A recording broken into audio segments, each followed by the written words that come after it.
I've been asked to share a little bit about Venerable Shutran's Europe teaching tour, especially what it was like to be with her back in the monastery.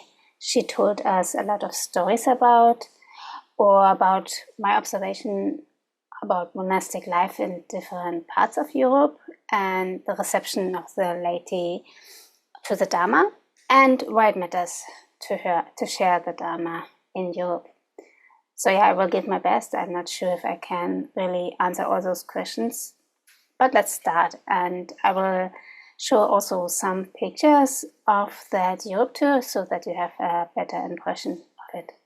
Yeah, first Venerable Shutran and Venerable Konchok arrived in France on 1st of April, and we went to Vajrayogini Institute. So on the second day, we visited the Dorje Palmo Monastery, the former Dorje Palmo Monastery in the Vajrayogini Institute, what is on their property. So here you can see one of those outside views. And that's the place where Venerable Shutran lived from 1983 to 1986. She was at the time a student of Geshe Jampa Tekshok and other teachers. Geshe Jampa Tekshok, he taught at the nearby Nalanda Monastery. And the buildings of the Dorje Palmo Monastery were actually former house stables. So as you can see, maybe you can see a little bit that it was very simple. Yeah, and Venerable Sangye Khatro actually lived there too from 1983 to 84. She was the director there, and Venerable Shutran took over her position as Venerable Shutran was asked to go to Australia to teach. So all these years, Venerable Shutran shared stories from her time at Dorje Palmo Monastery, and seeing that place made it all more real. Yeah, so she always told us how she lived there and how she studied there. But then we met people who confirmed that actually Venerable Shutran was a very diligent student. She always studied, she always practiced.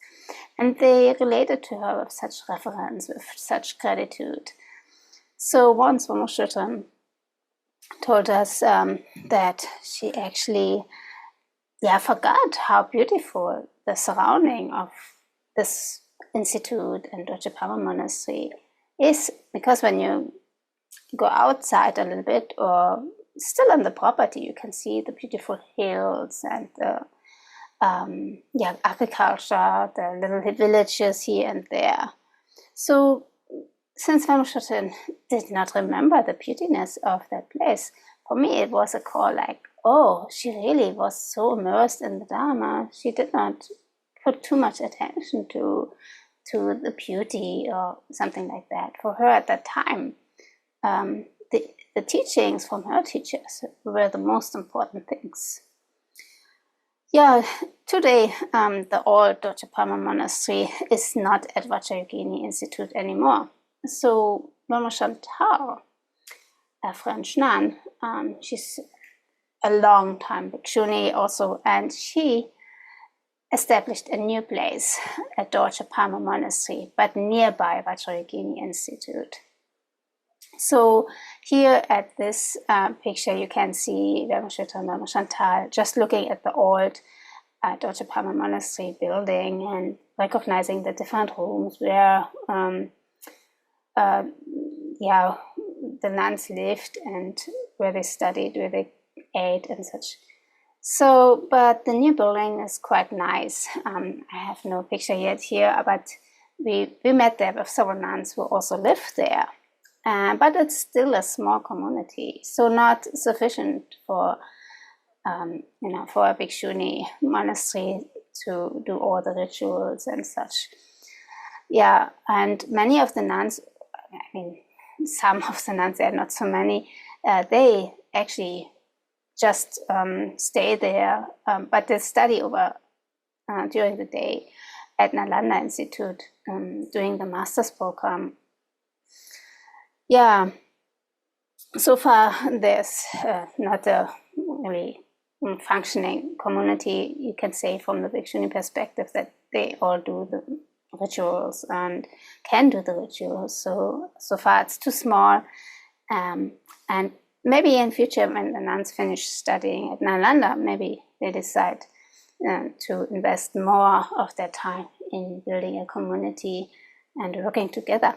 So afterwards, Vajrayogini has been invited to go to Nalanda Monastery that is nearby, and the reception was incredible. So she was received with a lot of gratitude, a lot of respect, and there she also gave a talk, a Q&A, that many of the monks also attended, and many lay people, many lay students who are attending the master's FPMT study program.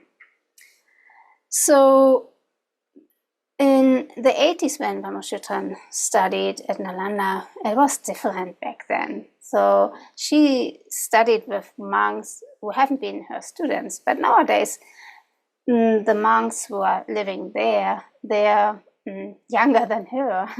So the relationship was quite different. For her, the experience was different. Yeah. At Nalanda back then, Vajrayogini received many teachings, especially from Geshe Jampa Tekshek. And she also edited the talks and made these wonderful books like Insight into Emptiness or Transforming Adversity into Joy and Courage later on. Yeah, when Vajrayogini also got to see many of the old rooms, so the monks invited her for a tour.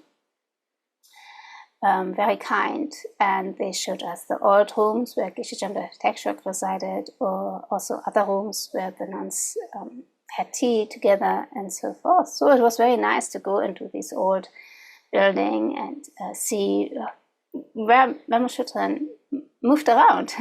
And we also got to see old pictures, and one of the monks, Gendun, he was very knowledgeable about who lived there at one time, at which time, and so they kind of identified different monks and nuns together.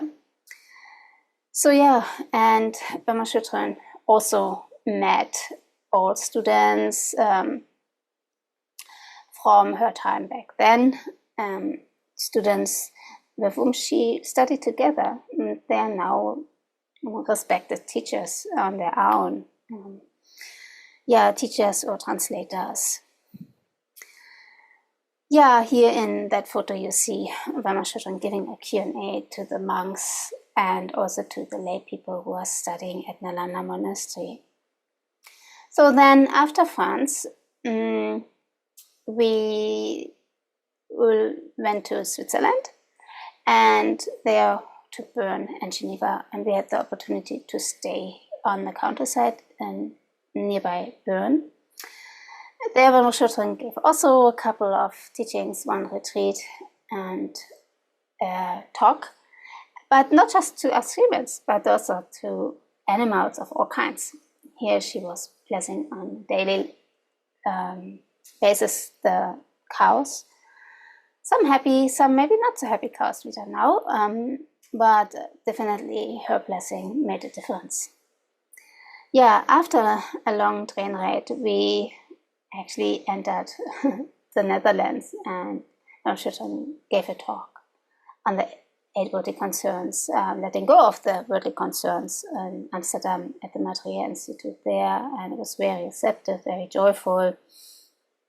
No matter where we went, Vajrayogini always brought with her all this joy, all this ease, and so there was a lot of laughter. No matter where we went, that was very special and very helpful, especially when we live in challenging times where things, may seem to get worse. So yeah, she also taught at Lönen in a retreat center of the Vajrayogini Institute on the countryside on the perfections of fortitude, joyous effort, ethics from the Bodhicharyavatara.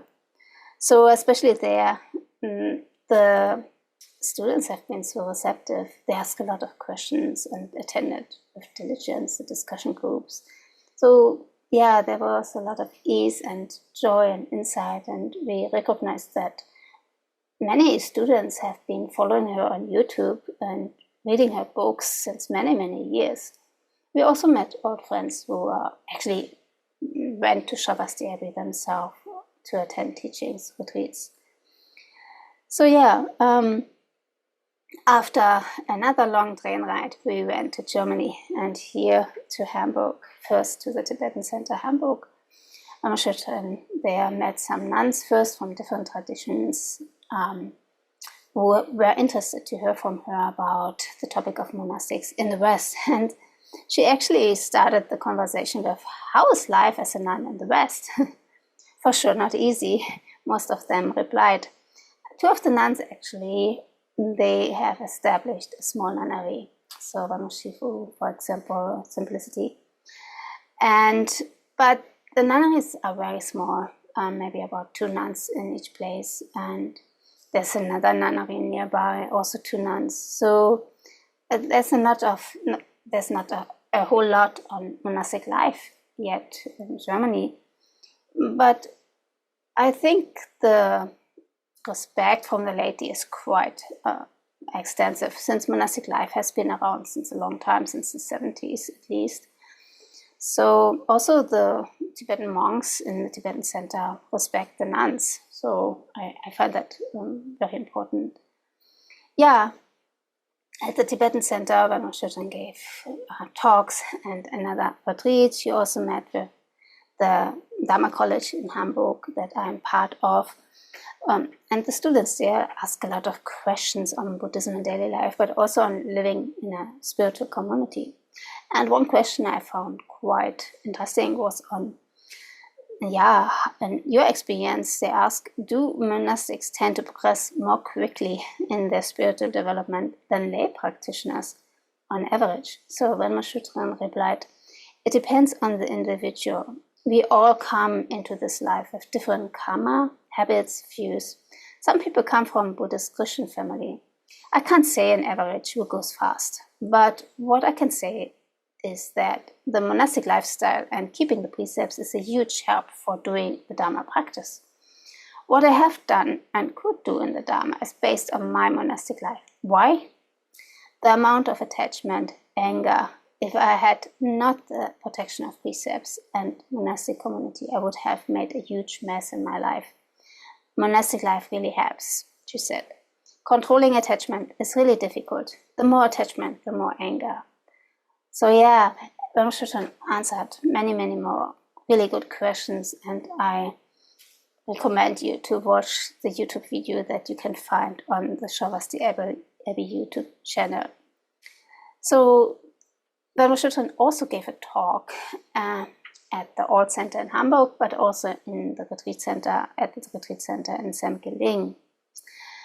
There she gave a retreat on volume 7, Searching for Self, that really went into the matter of the importance of realizing emptiness, or what is emptiness to start with, and she taught on dependent arising. Also this retreat, we had several discussion groups that made the teachings really approachable. So the final stay was then Berlin. Here we have been at the Afar Shan Center. There, Werner Schüttren gave a talk on the power of the Bodhisattva path, and it was incredible how Werner Schüttren put together her energy after such a long journey. She was on the road for already 5 weeks. She was tired, I think, but then I'm sure she lost her bodhicitta and was full of energy again. As soon as she sat down, her energy came and she benefited so many sentient beings. Her talk, I think, was basically an embodiment of bodhicitta. Her words came from experience. Yeah, the lady thanked her with such respect and gratitude. No matter where we went, I received that. There's a lot of gratitude and respect for monastics in all places, but I also think that many do not know a lot about what it really means or entails to be a monastic, how monastics live, what are their responsibilities, and sometimes I also think they may not know how to relate to monastics. But I think people appreciate, especially the Dharma that is taught by monastics. It was truly a beneficial tour, a beneficial teaching tour. In most places, Mama Shutren could see that her teachings really resonated and brought a lot of insight and inspiration. So I hope by now Vanma Shutren regained some energy from this long tour, and that she is continuing her amazing Bodhisattva deeds at Sravasti Abbey and worldwide. Thank you so much for inviting me to share this experience and for having this opportunity to accompany Vanma Shutren and receive all these teachings and see how she has been received in Europe all over. Thank you. Bye-bye.